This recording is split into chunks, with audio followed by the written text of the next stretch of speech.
Good morning! Happy Monday! Who knew I would be coming to you from my backyard 2 weeks ago, right?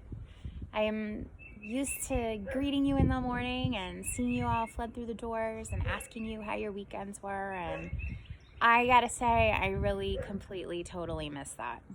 I really miss you guys.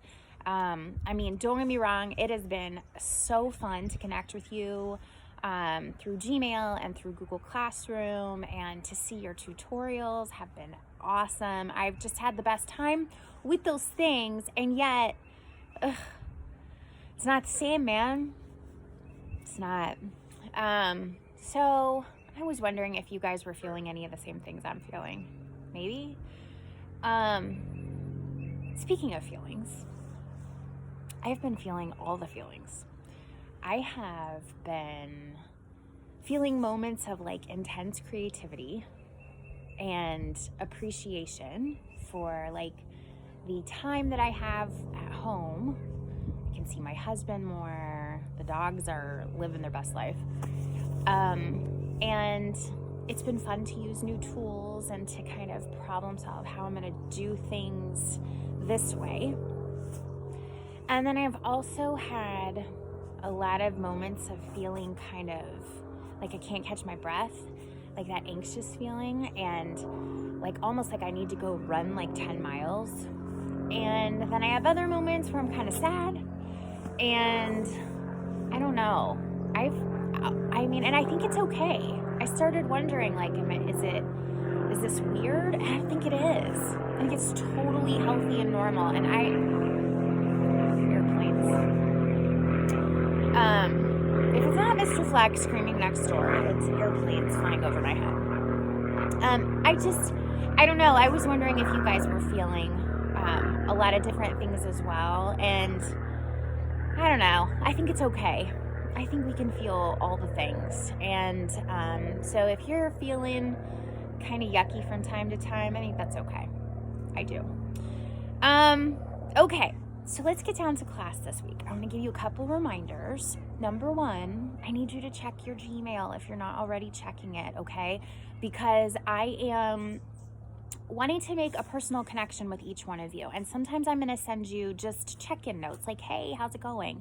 And sometimes I'm going to send you very specific feedback so that I can help you keep moving forward in whatever skill I'm giving you feedback on. Because of that, and because that's one of the things I'm going to be using, I need you to participate in that exchange of communication, okay? So I'm not saying that you need to be checking your email 30 times a day. Please don't do that. I would recommend that anytime you can be off a screen, you're off a screen. But I would make it kind of a healthy sort of regular habit to check your email once a day. And you can decide when that's going to be. And of course, if you ask me a question and you're waiting for a response, certainly go back and see. I'm checking my email all the time so that I make sure that you guys are getting what you need. But I do need you to make that a regular part of your routine now, so that we can keep our lines of communication open, okay? I still want to be as supportive as I possibly can be from a distance. And I also want you to be receiving the feedback that you need. So I need you to check your email. If you have questions, anytime, okay? I have kind of designated 2 to 3 in the afternoon as my office hours, which means I'm going to be on my computer for sure. So if you need an answer and you want it quickly, you can email me then and I will get back to you. Other ways that you can contact me, you can comment on your docs in Google Classroom. You can comment in the thread in Google Classroom. I'm checking all of those things all of the time. And the other thing too is that if you want to talk through something, we can do that too. We can use Google Meet for that. And that just needs to be, if I don't initiate it, and this is why I need you to check your email because I might initiate it. You can say, hey, Mrs. Walther, can we talk about this?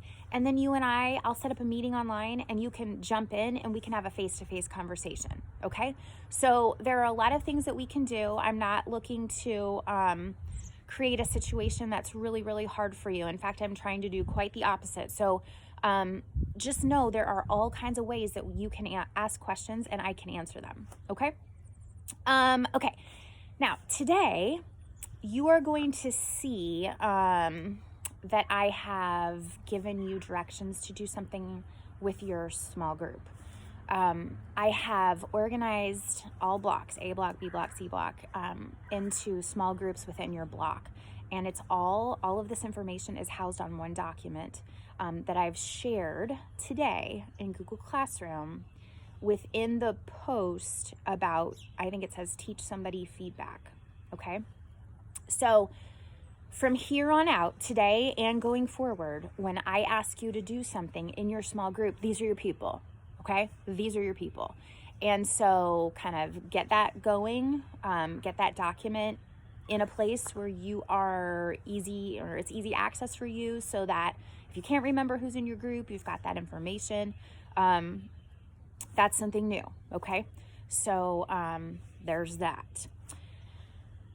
Okay. So, I always like to give you guys on a Monday kind of the week ahead, what that's going to look like.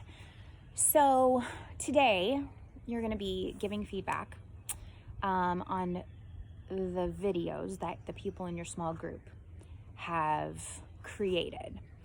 The directions for that are in the document for today, that I've been sharing once a day. Hopefully you've caught on to that routine. And then there is also a post that has some tools that I want you to use. One thing that's going to be really, really important as we are all working through this distance is that you're going to need to read directions carefully. I'm trying to figure out how I can give those same directions in multiple ways so that we all catch them. But you're going to have to be on high alert. Okay, there's some things that have been removed from your environment that might be things you lean on typically, like people at your table group, or visuals on the wall.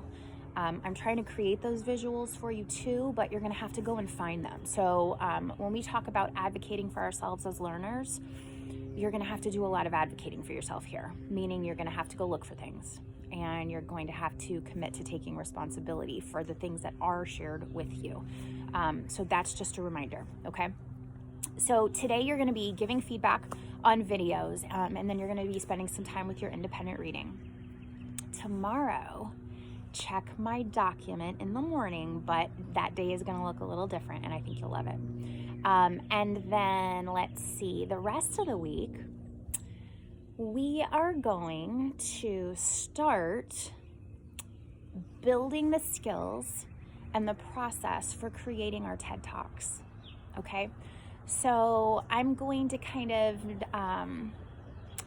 build them. I've already started building them in, but you're going to see some different things come in, and I just want you to understand in the back of your mind that all of this that we're working on right now is to help us in the end create a TED Talk that is of the best quality we can make it. Okay, so that's our big picture. Big picture is our TED Talk. If that gets you excited, I'm very excited. If you are somebody that likes to kind of marinate on things and think about them for a while, here's what I want you to start thinking about. Don't take action, but just start thinking about, or brainstorming a list or doing a sketch note, something like that.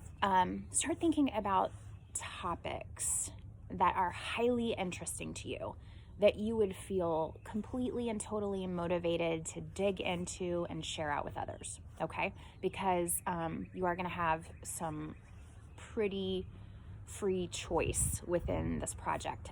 So be thinking about that, but don't do anything, don't do any research, don't create a TED Talk, don't do any of that.